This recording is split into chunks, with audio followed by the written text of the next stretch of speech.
ಯೆಹೋವನೇ, ಕೆಡಕರಿಂದ ನನ್ನನ್ನು ಬಿಡಿಸು, ಬಲಾತ್ಕಾರಿಗಳಿಗೆ ತಪ್ಪಿಸಿ ಕಾಪಾಡು. ಶನಿವಾರ 29 ಜೂನ್ 2024 ಇಸ್ವಿ. ಈ ದಿನದ ವಾಕ್ಯ ಧ್ಯಾನಕ್ಕಾಗಿ ನಾನು ಆರಿಸಿಕೊಂಡಿರುವಂಥ ವೇದ ಭಾಗವು ಯೆರೆಮೀಯನು 42ನೇ ಅಧ್ಯಾಯದ 6ನೇ ವಚನ. ನಮ್ಮ ದೇವರಾದ ಯೆಹೋವನ ಮಾತು ಹಿತವಾಗಲಿ ಅಹಿತವಾಗಲಿ ಆತನ ಸನ್ನಿಧಿಯಲ್ಲಿ ವಿಚಾರಿಸುವುದಕ್ಕೆ ನಿನ್ನನ್ನು ಕಳಿಸುವ ನಾವು ಅದನ್ನು ಕೈಕೊಳ್ಳುವೆವು. ನಮ್ಮ ದೇವರಾದ ಯೆಹೋವನ ಮಾತನ್ನು ನಾವು ಕೇಳಿದರೆ ನಮಗೆ ಶುಭವಾಗುವುದಷ್ಟೇ ಎಂಬುದಾಗಿ ಹೇಳಿದರು ಎಂಬುವಂಥದ್ದೇ. ಕರ್ತನಲ್ಲಿ ಪ್ರೀತಿಯುಳ್ಳ ದೇವ ಜನರೇ, ಶುಭೋದಯ. ದೇವರು ನಮಗೆ ಕೇಳುವಂತ ಮಾತನ್ನು ಕೇಳುವುದು ಅತಿ ಅಗತ್ಯ. ದೇವರನ್ನು ನಂಬುತ್ತಾ ಆತನಿಗೆ ವಿಧೇಯನಾದರೆ ಖಂಡಿತವಾಗಿ ಶುಭವಾಗುವುದು. ದೇವರ ನಾಮಕ್ಕೆ ಸ್ತೋತ್ರ ಉಂಟಾಗಲಿ. ಕರ್ತನಲ್ಲಿ ಪ್ರೇರೆ ಈ ವಾಕ್ಯ ಧ್ಯಾನ ಮಾಡೋಣ. ಈ ದಿನದ ವಾಕ್ಯ ಧ್ಯಾನದ ಶೀರ್ಷಿಕೆ ನಂಬು, ವಿಧೇಯನಾಗು. ಕರ್ತನಲ್ಲಿ ಪ್ರೇರೆ, ಯೆರೆಮೀಯನ ಬಳಿಗೆ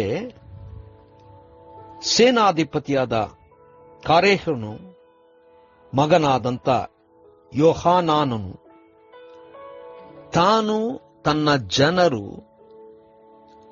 ಅವರಿಗೆ ಭಯವಾದ ಕಾರಣ, ಅಂದರೆ ಅವರ ವಿರುದ್ಧವಾಗಿ ಬಲಿಷ್ಠವಾದಂಥ ಸೈನ್ಯ ಅಥವಾ ಅರಸನು ನಿಂತಿದ್ದ ಕಾರಣ ಅವರು ದೇವರ ಬಳಿಗೆ ಪ್ರಾರ್ಥನೆ ಇಟ್ಟು ಅವರಿಗೆ ಮಾರ್ಗದರ್ಶನ ನೀಡಬೇಕೆಂಬುದಾಗಿ ಯೆರೆಮೀಯನ ಮುಂದೆ ಬಂದಿದ್ದಾರೆ. ಅವರು ಐಗುಪ್ತ ದೇಶಕ್ಕೆ ಹೋಗುತ್ತಾ ಅಲ್ಲಿ ಸಮಾಧಾನವಾಗಿ ಇರಬೇಕು, ಅಲ್ಲಿ ಸಮೃದ್ಧಿ ಇದೆ, ಇಲ್ಲೇ ಉಳಿಕೊಳ್ಳುವುದಾದರೆ ಅವರಿಗೆ ಭಯ ಕಾಡುತ್ತಿದೆ, ಬಾಬೆಲಿನ ಅರಸನು ಸೋಲಿಸುತ್ತಾನೆ. ಹೀಗೆ ಅವರ ಮುಂದೆ ಏನು ಮಾಡಬೇಕೆಂಬುದಾಗಿ ಯೆರೆಮೀಯನಿಗೆ ಪ್ರಾರ್ಥನೆ ಮಾಡಲು ಕೇಳಿಕೊಂಡಾಗ ಯೆರೆಮೀಯನು ಅವರಿಗೆ ಹೇಳಿದಂಥ ಮಾತೇನೆಂದರೆ, ದೇವರು ನನಗೆ ಉತ್ತರ ತಿಳಿಸುವಂಥದ್ದರಲ್ಲಿ ಏನೂ ನಾನು ಇಟ್ಟುಕೊಳ್ಳದೆ ಎಲ್ಲವನ್ನೂ ನಿಮ್ಮ ಮುಂದೆ ತಿಳಿಸುತ್ತೇನೆ, ಆದರೆ ನೀವು ಅದಕ್ಕೆ ವಿಧೇಯರಾಗಿರಬೇಕೆಂಬುದಾಗಿ ಕೇಳಿದನು. ಆಗ ಈ ಜನರು, ನಾವು ದೇವರಿಗೆ ಖಂಡಿತವಾಗಿ ವಿಧೇಯರಾಗಿರುತ್ತೇವೆ, ನಾವೇ ನಿನ್ನನ್ನು ಪ್ರಾರ್ಥಿಸಲಿಕ್ಕೆ ಕಳಿಸುತ್ತಿದ್ದೇವೆ, ದೇವರು ಹೇಳುವಂಥದ್ದು ನಮಗೆ ಹಿತವಾಗಿರಲಿ ಅಥವಾ ಅಹಿತವಾಗಿರಲಿ ನಾವು ಅದಕ್ಕೆ ವಿಧೇಯರಾಗಿರುತ್ತೇವೆ. ಯಾಕಂದ್ರೆ ದೇವರಿಗೆ ವಿಧೇಯರಾಗುವಾಗ ಎಲ್ಲವೂ ಶುಭವಾಗುವುದಷ್ಟೇ ಎಂಬುದಾಗಿ. ಕರ್ತನಲ್ಲಿ ಪ್ರಿಯರೇ, ನಾವುಗಳು ಅನೇಕ ಸಂದರ್ಭಗಳಲ್ಲಿ ದೇವರಲ್ಲಿ ಪ್ರಾರ್ಥಿಸ್ತೇವೆ, ಆದರೆ ದೇವರಿಂದ ಬರುವಂತ ಉತ್ತರ ಅದು ನಮಗೆ ಹಿತಕರವಾಗಿರಬೇಕೆಂಬುದಾಗಿ ಅಪೇಕ್ಷಿಸ್ತೇವೆ.